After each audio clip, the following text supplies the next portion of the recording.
Hey guys, it's me. I hope that you're having a great day. And I thought, even though I've mentioned this a few times in some of my videos, I've been seeing it mentioned a whole bunch of times in various groups lately. So I thought today I would walk you through about these complete Canadian curriculum books. Okay, so the first thing I want you to know is these are not complete curriculums. They are not complete homeschool curriculums, so don't buy one and expect that this is the solution to your problem for the entire year. If you want to use them, there's absolutely nothing wrong with them. They are pretty good books. They do offer you a good base to start from, and today I'm going to show you and explain to you how to do that. I will mention that they are pretty simplified, and I've heard from some people that there's inaccurate text, there's inaccurate information, so just validate before you actually use them. If you like these books and these resources, you can use them absolutely. I'll show you in a sec, but I also want to say that these books are more designed for review, so they're really intended for like adding on to curriculum that you're using already, and if you're using the school system, it's a good way to be able to add content from there. They do have a series called the Smart Series books, which are very different. Well, they're similar, but they're different, but they are more designed for just about subject by subject. So there's Math Smart, English Smart, Science Smart, and French Smart. They don't have a social studies one as far as I know, but that gives you an idea of what else. They are more in depth and a little bit more intended to be used independently instead of this one, which has 4 different topics in it. In this book, you'll find math, English, social studies, and science, but it's not a complete curriculum, but it's an okay place to start. So if you have one of these, and usually you can find them for pretty cheap at places like Costco or Chapters, those kinds of things. So I happen to have the grade 4 one here. What I thought I would do is just show you how you can use this. So what you do is you open it up and you look on the inside at the table of contents. And as you can see here, it's got math lessons 1 through 28. There's 28 lessons in this book. And it covers everything from numbers to 10,000 and probability and geometry and that kind of thing. So what you can do, I'm going to tell you first. A school year typically is about 36 weeks or 180 days. And I've mentioned that before, but I'm going to say it again. So what you can do is you can see that most of these classes have anywhere from 28 to 24 lessons in them. So what you can do is you can take each topic. So for example, here in social studies, it says heritage and identities, early societies from 3000 BCE to 1500 BCE or CE. And I hope you can see this because I've got my phone backwards so that the text isn't all reverted for you, inverted or what? Backwards. Anyways, so what it's got here is it's got lesson 1 is medieval peasants and knights. Number 2 is medieval India and today, pollution, medieval times and today, communication, past and present. So these are all what you can do is these are your topics. So what you can do is you can take this topic, medieval peasants and knights, and that's your week 1 lesson for social studies.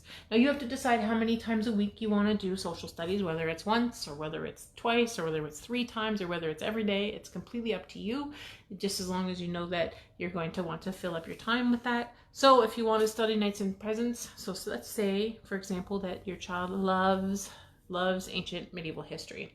So there's only 11 lessons for this particular topic. So you may discover that knights and peasants is something that you're passionate about, and you may want to spend a little bit longer. Since there's only 24 in total for all of social studies, you can add an extra like 10 to 12 weeks worth of stuff. So maybe you want to do medieval peasants and knights for 3 weeks, and you do a more in-depth study, and you read some books, and you watch a video, and you do a hands-on activity, like maybe you make a duct tape sword, like this one. Okay? You just make it off, you put a PVC pipe, wrap it in foam, and then decorate it with duct tape, and it becomes an awesome weapon that you can practice at home. But there's lots of hands-on activities that you can do for medieval history. And then it talks about all different kinds of things, such as toys and games and farming practices. So each week, or however many weeks you decide, you use these topics as what you're going to learn for the week. And then you find resources that go with it. And then you can go to the actual page. So this one's page 234. Let me just find it here. Okay, so here we go. It's got a little intro text, a little basic text with some information, and there's a worksheet. And I like that they're colorful and pretty. That's nice for kids who like to see that kind of thing. So there you go. There's your worksheet. There's an activity. And there's the topic that you're going to spend some time on studying about that moment. You can do the same thing down here. When you finished all these topics, which is about history, then you can join into geography. So this one talks about provinces and territories, the different physical regions of Canada. It talks about all the different industries in the different areas of Canada, such as the Hudson's Bay and down in the lowlands at the St. Lawrence River. It talks about oil. So these will give you an idea of topics to cover, and then you go and find resources. And you do the same thing for science, and you do the same thing for English, and you do the same thing for math. Now, for math, you may find that, okay, so let's see. There's addition of 4-digit numbers covered in the grade 4 Complete Canadian Curriculum book. So there might be a couple of pages of worksheets here. Let's take a quick peek. Page 14.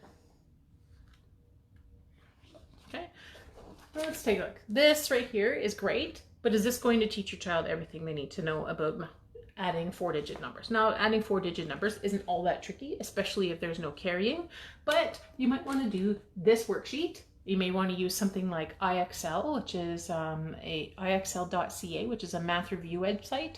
You may want to do Prodigy and include some games of that. You may want to do a card game where you add up numbers and practice your addition. You may want to do a bunch of things that work on helping to review and practice and teach this 4-digit number lesson. Okay, so there's a few pages here. Okay, so there's just some clues and this is just mostly a worksheet. It's not a textbook, but it can give you a great place to start. So gives you ideas on how to do it. So then you just take the topic and you look for more resources about it. You could even go to a website called Khan Academy and see if there's a video of a teacher teaching that particular topic, because he's put together some fantastic math videos, which lots of kids really enjoy. The idea is that this book is not your solution for the entire year. This book is a solution to help you be able to build out your entire year. So it means that you're going to have to do some work if you decide to choose this curriculum or this book, because now you need to take the topics and you need to build them out into something else. But it doesn't have to be complicated. It basically is just involving going out, finding resources based on those topics. And hopefully that gives you a little bit of an idea on how to use these books in your homeschool. All right. If you have any questions, comments, thoughts, anything, feel free to leave a message below this video and I'll be happy to chat more about it. If you want to, you can pop over to my website. I recently wrote a post on how to use topics or how to use the table of contents of a book to be able to create a homeschool plan for the year. And hopefully you'll be able to do this year with confidence. All right. Remember, no fear. Talk to you later.